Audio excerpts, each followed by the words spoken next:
What up? What's up, you are? Danger done. I return.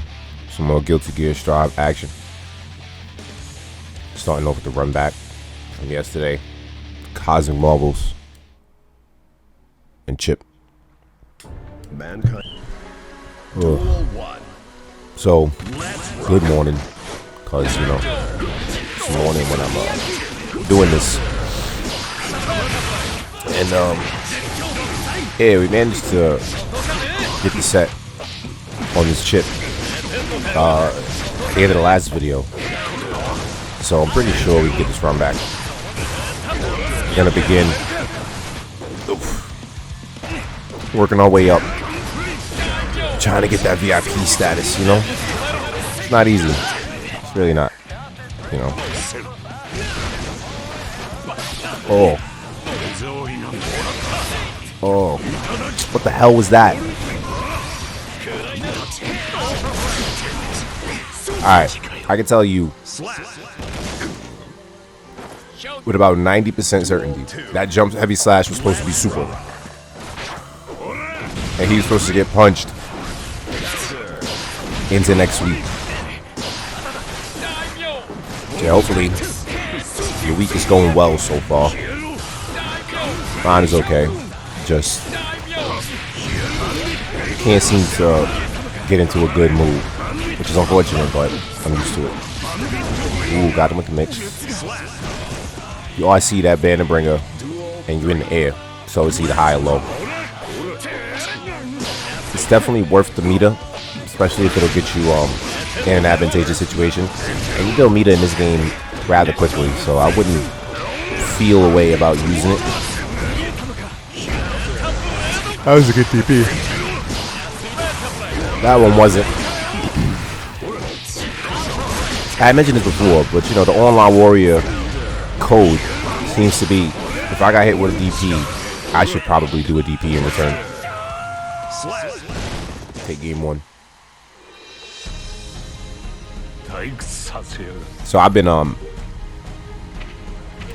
getting into the habit of making breakfast in the morning. Nothing outside of like the fundamentals. I'll just do like eggs and bacon. The reason I bring it up is because I feel as if I am on the road to perfecting how to fry bacon, like legit. So I've been taking it pretty seriously, you know, just changing up the level of the flame under the pan, changing up the type of pan that I'm using. Mainly, it's just a timing thing, you know, because bacon is real precarious. Like some bacon you need to fry longer, other bacon you can just like not have to do that. Oh, that was a good super. I wonder if that was a reaction. Real good super. You don't see that one too often. I think I've only been hit by that super. This might have been the first time I got hit by that shit, actually. Yeah, you definitely want to grab that banner bringer when it's too close. The way he spaced out that overhead was pretty good. He put himself in the corner, though. Pretty sure that wasn't the plan. Oh, he's ready for the sweep. So I usually sweep after 2K so that I can create that conditioning.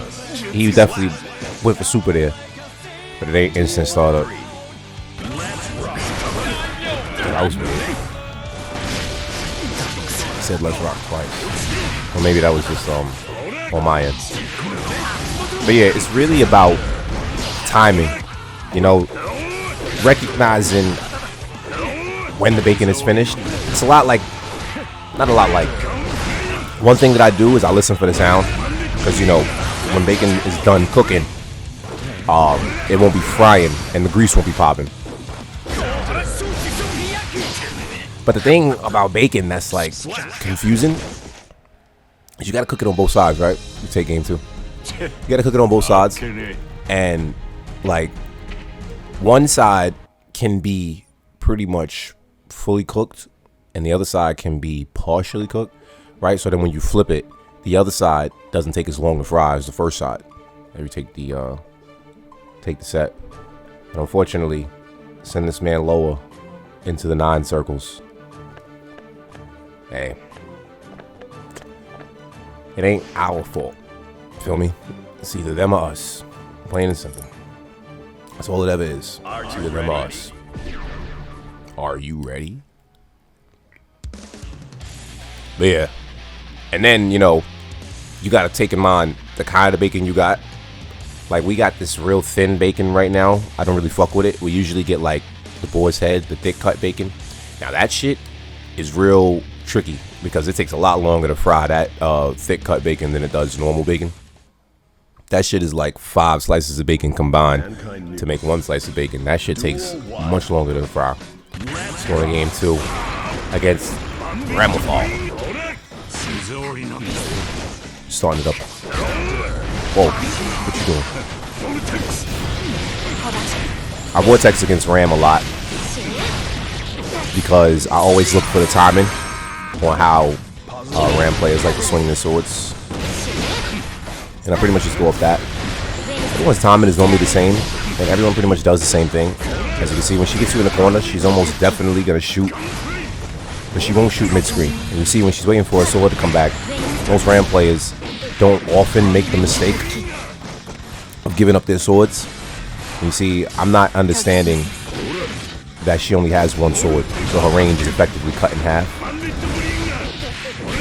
Oh, but she tried to press there. If you don't grab there, then you're just gonna get kicked, or you're gonna get grabbed.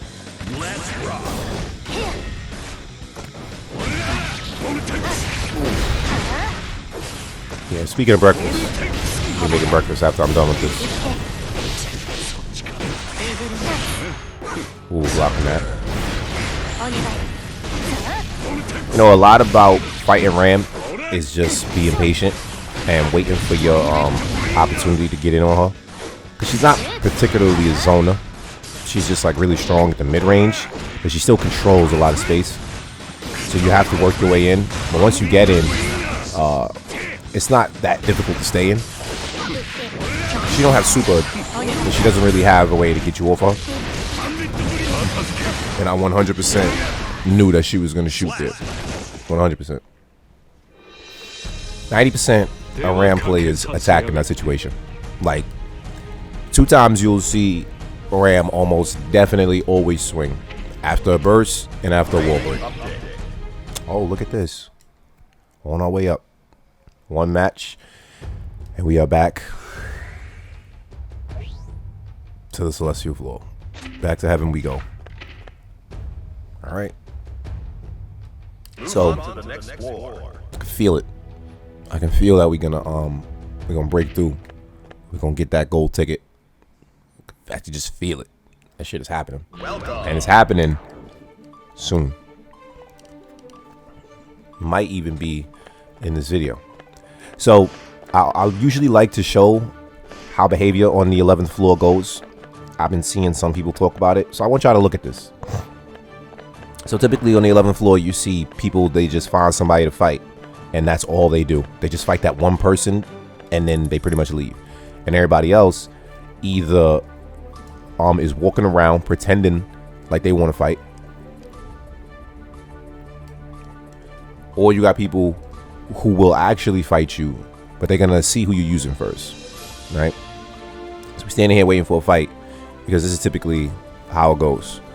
Right? If you try to go into the, if you try to do the standby for the trainer mode, you more than likely won't be able to get in. What the hell was that noise? Is that in the game? Sounded like a street sweeper. Which don't make sense. I wouldn't be able to hear that from here with my headphones on. What the hell was that? Alright, my bad. Anyway. As you can see, this video doesn't have as many cuts as often as our videos usually do. But we're going for the Heaven Challenge. And that requires undivided attention. Nice anti-air close slash. Alright, so the challenge begins with Anji, who already has their ticket. Oh, I didn't even check the name. Sorry. So it looks like we up against David Touré. David Tune. I am willing to bet that is this person's real name. And if it's not, then it's probably like a play on their name. That shit is too specific. They can put the name David. That's kind of funny. Ouch. Listen, I get hit by this damn 6H from Anji a lot. I tell myself that I gotta stop pressing buttons against them so often. Just at obvious times. Oh, that parry was obvious. I got thrown. It's because I hesitated. So this meme the other day that had me dying. It was an Avatar meme. And it was about Strive. But you wouldn't know it was about Strive unless you play Strive. That was a good punch. Burst. Oh, you didn't block that burst, Malik? The fuck? Oh, hold up. Thank you. Hey. Alright. We take the first game. So, you notice, these 7 challenges are getting more and more handleable. They're getting easier. I'm going to just go out and say it. You know, because the pressure is alleviating. The imaginary pressure that you put on yourself, well, if you're like me, the imaginary pressure you put on yourself when you play in the game, telling yourself, you know, oh, I gotta win a certain amount of games and I can't lose. So then you start just like overthinking everything you're doing, start becoming worried at every turn. Yeah, I saw that 6S hit, right? But he swung right after. So that happens to me very often in this game, especially when the rollback frames start climbing the way they are. And notice how this nigga is getting extra aggressive now that he see the game is lagging, which is typical fucking online warrior behavior. No respect for it. So I usually back off when I see that the game's lagging because I'm going to wait for it to come back down. There's really no point trying to play when the game is lagging. As you can see, the shit is lagging. Like, that ain't freeze frame. That's the actual match lagging. It happens extremely rarely, but it happens. And if you run up on me while the game is lagging, the way this nigga Goichi did in the 10v10 when he was fighting Benjamin Button, then there's no way in hell I'm gonna respect you for any amount past that. That was a good parry. That was actually a good parry. So you running up on me, I did not fucking follow that up. Oh, I'm trash. Oh, no, you don't. You see, I knew that was coming. I should have just thrown. Instead of just waiting for it to end. Should have just threw him, killed him. So yeah, as I was saying before, this game has a very strange phenomenon to where you can get ghost hits, and it's really annoying. Because of the way the, I don't know exactly how this rollback works, but I know that it's a different kind of connection. You see right there, that was a ghost hit. Notice how you can see the animation of me landing the hit, but I don't actually get the hit. That's what happened with 6S earlier. It happens to me often, where I'll just be like, yo, I hit you. So doing forward slash to challenge the Nagiha is stupid. That shit is -7. And most Fujins try to play like this Fujin is playing, with just like, they're doing their best impersonation of good neutral, because that's what that was. That was terrible movement, honestly. But whatever, we dropped the second game, unfortunately. Hopefully we can avoid any lag spikes. That'd be nice.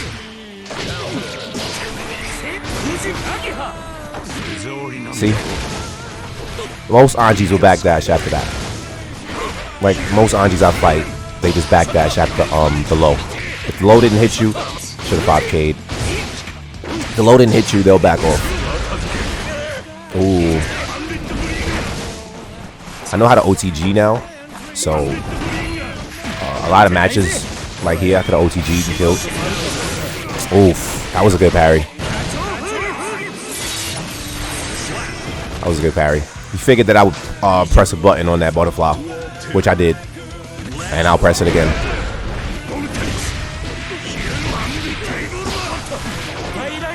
I got thrown.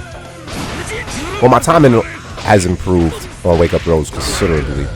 Been practicing, been labbing, figuring out why I was getting it wrong. That brings me back to that meme I was talking about. I should have feinted the gun flame into super. I gotta get better at noticing when the wall break occurs. Thing about the wall splat, always keep in mind, whenever they get splattered on the wall, the game slows down. Like, the game actually gives you an opportunity to confirm, even if you don't have the best reactions in the world. Just, alright, I'm at the wall, so tell yourself, alright, let me just listen for the crack. You know, because when you hear that crack, you could just pretty much input whatever you want after that. Like, that's the game giving you that input buffer. Of course, your original input will still come out if you follow it through, but you can stop it and start up a new one. I don't know what this super is. You're not hitting me with that. I see it's because you had meter. It's going for a mix. This is looking kind of dire, but we don't give up on this side. We fight until the end. Look at that. Oh, what you gonna give me? That? I don't think so, you fucking clown. Goodbye. Look at that. Just a little bit of patience. Even when you get your ass kicked for the whole fight, as long as you got health and meter. Well, you don't need meter, but you know, meter would be nice. Turn it around. Like we just did there. Fuck out of here, bitch ass nigga. Anyway. Alright, awesome.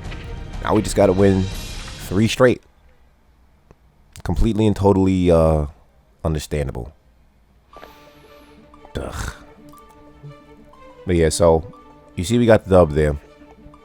I wouldn't really be interested in fighting this Anji again anyway, because of those fucking lag spikes. Those shits definitely exist. So we're just gonna go find somebody else. Alright, so we gotta play very close to perfect here. Can't drop a single game. And what do you know? We get to fight somebody with a big red aura. And it's Axel.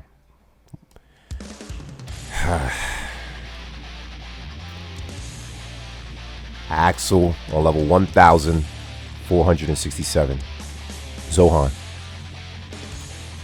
This is easily the highest level that I've fought so far. 1400? Yeah, it's the highest level I've fought so far. And it's Axel of all people. Axel love fighting Soul. I swear, Axel players, they will always fight me. Everybody else avoids fighting me. Axel doesn't avoid me. That's why I end up fighting Axel so much. So this is one of those situations where you lose before you start. Because you see the way that I just described the level. And then you see that this player also has a big red aura. So to get a big red aura, if I'm not mistaken, you got to be a top 200 player. So you're basically a legitimate ranker. Oh, that was unfortunate. So this guy would be considered a ranker if we were in Tower God. Alright, the meme. So the avatar meme was basically just like, I'm gonna try to put on the screen tomorrow's video. But it was just Iroh when he was talking to Zuko. After Iroh had got locked up in Ba Sing Se and Zuko had flipped on him. We were getting fucking destroyed here. Oh my gosh. First off, there will be no double perfect. That was a fucking ass whooping. And unfortunately, they only get one game to fight this guy. I would have really liked to fight again. But unfortunately, that ends our Heaven Challenge. Yeah, Iroh was just saying, you know, when he told Zuko, you got to look inside yourself for the answers. And then